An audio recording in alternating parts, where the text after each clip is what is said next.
Hello and welcome back to my channel. ഇന്ന് നമ്മൾ മുട്ട കൊണ്ടുള്ളൊരു സ്നാക്ക് റെസിപ്പിയാണ് ചെയ്യുന്നത്. അപ്പോൾ നമുക്ക് വൈകിട്ടത്തെ ചായക്കൊപ്പം കഴിക്കാൻ പറ്റുന്ന നല്ലൊരു ഈവനിങ് സ്നാക്കാണ്. അപ്പോൾ നമുക്ക് ഇതെങ്ങനെയാണ് ഉണ്ടാക്കുന്നതെന്ന് നോക്കാം. അപ്പോൾ ഞാൻ അതിന് വേണ്ടിയിട്ട് ഇവിടെ ഒരു 4 മുട്ട എടുത്തിട്ടുണ്ട്. ഇത് ഞാൻ ഓൾറെഡി പുഴുങ്ങി വെച്ചിട്ടുള്ളതാണ്. അപ്പോൾ നമുക്കിതൊന്ന് കട്ട് ചെയ്തെടുക്കാം. അപ്പോൾ നമുക്ക് ഈ മുട്ടയുടെ ഉള്ളിലെ ഈ മഞ്ഞ ഭാഗമൊക്കെ നമുക്ക് മാറ്റി വയ്ക്കാം. എന്നിട്ട് ഈ വെള്ള ഭാഗം മാത്രമായിട്ട് ഒന്ന് കട്ട് ചെയ്തെടുക്കാം കേട്ടോ. ഈ മുട്ടയുടെ ഈ വെള്ളഭാഗം ചെറിയ ചെറിയ കഷ്ണങ്ങളായിട്ട് മുറിച്ചെടുക്കണം കേട്ടോ. അപ്പോൾ നമുക്ക് ഈ മുറിച്ച് വെച്ചിരിക്കുന്ന പോലെ തന്നെ നമുക്ക് പിന്നെ ബാക്കിയിരിക്കുന്ന ഈ 3 മുട്ടയും കൂടി ഒന്ന് മുറിച്ചെടുക്കാം. ഇപ്പം ഞാൻ 4 കോഴിമുട്ടയുടെ വെള്ളഭാഗം മാത്രം പുഴുങ്ങിയിട്ടുള്ള മുട്ടയാണ്. അപ്പോൾ അതിൻ്റെ വെള്ളഭാഗം മാത്രമായിട്ട് ഞാൻ നല്ലപോലെ കട്ട് ചെയ്തെടുത്തിട്ടുണ്ട്. ഇനി ഇതിലേക്ക് 1 ടീസ്പൂണോളം ഇഞ്ചി വെളുത്തുള്ളി ചതച്ചത് ഇട്ട് കൊടുക്കാം. ഇതിലേക്ക് ഒരു പച്ചമുളക് അരിഞ്ഞതും കൂടി ചേർക്കുന്നുണ്ട്. ഒരു 1/4 ടീസ്പൂണോളം മഞ്ഞൾപ്പൊടി, 1/2 ടീസ്പൂൺ മുളക് പൊടി, 1/2 ടീസ്പൂൺ ഗരം മസാല, ആവശ്യത്തിനുള്ള ഉപ്പ്, കുറച്ച് കറിവേപ്പില അരിഞ്ഞത്, പിന്നെ ഒരു 3 ടേബിൾ സ്പൂൺ മൈദ, 1 ടേബിൾ സ്പൂൺ റവ, പിന്നെ ഇതിലേക്ക് ഒരു മുട്ടയുടെ മഞ്ഞ ഭാഗത്തിൻ്റെ പകുതി ഭാഗം കൂടി ഞാൻ ഇതിലേക്ക് പൊടിച്ച് ചേർക്കുന്നുണ്ട്. ഇനി ഇത് നന്നായിട്ടൊന്ന് കുഴച്ചെടുക്കാം. ആദ്യം ഈ മുട്ടയുമായിട്ട് എല്ലാം ഒന്ന് യോജിപ്പിച്ചെടുത്തതിന് ശേഷം കുറച്ച് വെള്ളം ചേർത്തിട്ട് ഒന്ന് മിക്സ് ചെയ്തെടുക്കാം.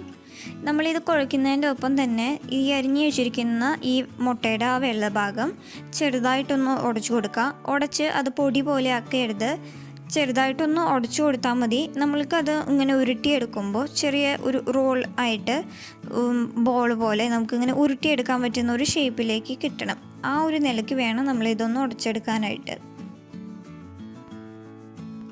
ഇതൊന്ന് മിക്സ് ചെയ്തിട്ട് കയ്യിൽ ഇങ്ങനെ ഒന്ന് പിടിച്ചു നോക്കുക. ഇത് കറക്റ്റ് ഒരു ഷേപ്പിൽ ഇതിങ്ങനെ നിൽക്കുന്നുണ്ടെങ്കിൽ അത് കുഴപ്പമില്ല.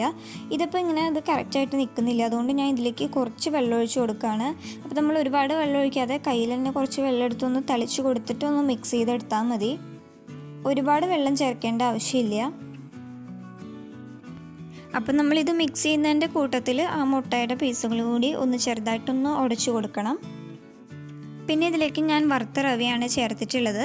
അപ്പോൾ നിങ്ങൾക്ക് റവയ്ക്ക് പകരം നിങ്ങൾക്ക് വേണമെന്നുണ്ടെങ്കിൽ ഒരു 2-3 ബ്രെഡ് സ്ലൈസ് ഒന്ന് മിക്സിയിൽ പൊടിച്ചെടുത്തിട്ട് അതും കൂടി ചേർത്ത് കൊടുക്കാവുന്നതാണ്. അപ്പോൾ ഇതൊന്ന് കറക്റ്റ് പാകത്തിലെത്താൻ വേണ്ടിയിട്ട് ഞാൻ ഇതിലേക്ക് 1 ടേബിൾ സ്പൂണും കൂടി മൈദ ചേർത്ത് കൊടുക്കുന്നുണ്ട്. എന്നിട്ട് വേണമെന്നുണ്ടെങ്കിൽ കുറച്ച് വെള്ളം കൂടി ഒഴിച്ചിട്ട് ഇതൊന്ന് മിക്സ് ചെയ്തെടുക്കാം. ഇതിലേക്ക് ഒരുപാട് വെള്ളമൊന്നും ആവശ്യം ഉണ്ടായിട്ട് വരില്ല. കൂടി വന്നാൽ ഒരു 3-4 ടേബിൾ സ്പൂൺ വെള്ളമേ വേണ്ടി വരുള്ളൂ. ചിലപ്പോൾ അത്രയ്ക്കും പോലും ആവശ്യം വരില്ല. അപ്പോൾ വെള്ളത്തിൻ്റെ അളവൊക്കെ നിങ്ങൾ കുഴച്ച് നോക്കുന്നതിനനുസരിച്ച് ചേർത്ത് കൊടുത്താൽ മതി. അപ്പോൾ നമ്മളിതിങ്ങനെ മിക്സ് ചെയ്യുന്നതിൻ്റെ ഇടയ്ക്ക് ഒന്ന് കയ്യിൽ വെച്ചിട്ടൊന്ന് പിടിച്ചു നോക്കാം. അപ്പോൾ അത് കറക്റ്റ് ഒരു ഷേപ്പിൽ നിൽക്കുന്നുണ്ടെങ്കിൽ പിന്നെ ആ ഒരു പാകം മതി കേട്ടോ.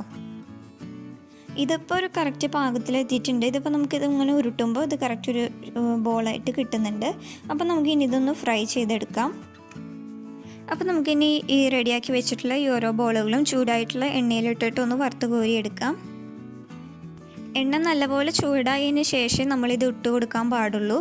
എണ്ണയ്ക്ക് ചൂട് കുറവാണെന്നുണ്ടെങ്കിൽ നമ്മൾ ഈ ബോളുകളെല്ലാം ഇതിലേക്ക് ഇട്ട് കൊടുക്കുന്ന വഴിക്ക് തന്നെ അത് ആകെ പൊടിഞ്ഞു പോകും. അതുകൊണ്ട് എണ്ണ നല്ലപോലെ ചൂടായതിന് ശേഷം ഒരു മീഡിയം ടു ഹൈ ഫ്ലെയിമിൽ വെച്ചിട്ട് ആദ്യത്തെ 1 മിനിറ്റ് ഇതൊന്ന് ഫ്രൈ ചെയ്തെടുക്കാം. എന്നിട്ട് 1 മിനിറ്റിന് ശേഷം നമുക്കൊരു മീഡിയം ഫ്ലെയിമിലാക്കി തീ കുറച്ച് വെച്ചിട്ടൊന്ന് ഫ്രൈ ചെയ്തെടുക്കാം. 1 മിനിറ്റ് കഴിയുമ്പോൾ തീ ഒന്ന് മീഡിയം ഫ്ലെയിമിലേക്ക് ആക്കുക. എന്നിട്ട് നമുക്കൊരു കയ്യിൽ വെച്ചിട്ട് ഇതൊന്ന് തിരിച്ചിട്ട് കൊടുക്കാം. ഇത് ഒരുപാട് ബ്രൗൺ കളർ ആക്കി എടുക്കണമെന്നൊന്നുമില്ല. ചെറിയൊരു ലൈറ്റ് ഗോൾഡൻ ബ്രൗൺ കളർ ആയാൽ മതി. ഇതിപ്പോൾ നമ്മൾ ആദ്യത്തെ റൗണ്ട് ഇട്ടിട്ടുണ്ടായിരുന്ന ബോൾസുകളെല്ലാം ഫ്രൈ ചെയ്ത് റെഡി ആയിട്ടുണ്ട്. അപ്പോൾ നമുക്കിത് മാറ്റി വെച്ചിട്ട് ഇനി ഇതുപോലെ തന്നെ നമുക്ക് ബാക്കിയുള്ളതും കൂടി ഒന്ന് ഫ്രൈ ചെയ്തെടുക്കാം. അപ്പോൾ ഞാൻ ഈ മുട്ടയുടെ ബോൾസ് എല്ലാം ഫ്രൈ ചെയ്തെടുത്തിട്ടുണ്ട്. അപ്പോൾ നമുക്കിത് കെച്ചപ്പിൻ്റെ കൂടെയോ സോസിൻ്റെ കൂടെയോ ഒക്കെ കഴിക്കാവുന്നതാണ്. അപ്പോൾ ഇത് ചായ തിളയ്ക്കുന്ന നേരം കൊണ്ട് പെട്ടെന്ന് ഉണ്ടാക്കിയെടുക്കാൻ പറ്റുന്നൊരു ക്വിക്ക് റെസിപ്പിയാണ്. എല്ലാവരും മറക്കാതെ ഇന്ന് തന്നെ ട്രൈ ചെയ്ത് നോക്കണം. വീഡിയോ ഇഷ്ടപ്പെട്ടെങ്കിൽ എല്ലാവരും ലൈക്ക് ചെയ്യുക, ഫ്രണ്ട്സിനും റിലേറ്റീവ്സിനും എല്ലാവർക്കും ഷെയർ ചെയ്യണം കേട്ടോ. കൂടുതൽ വീഡിയോസ് കാണാനായിട്ട് എൻ്റെ ചാനൽ മറക്കാതെ സബ്സ്ക്രൈബ് ചെയ്യുക. Thanks for watching.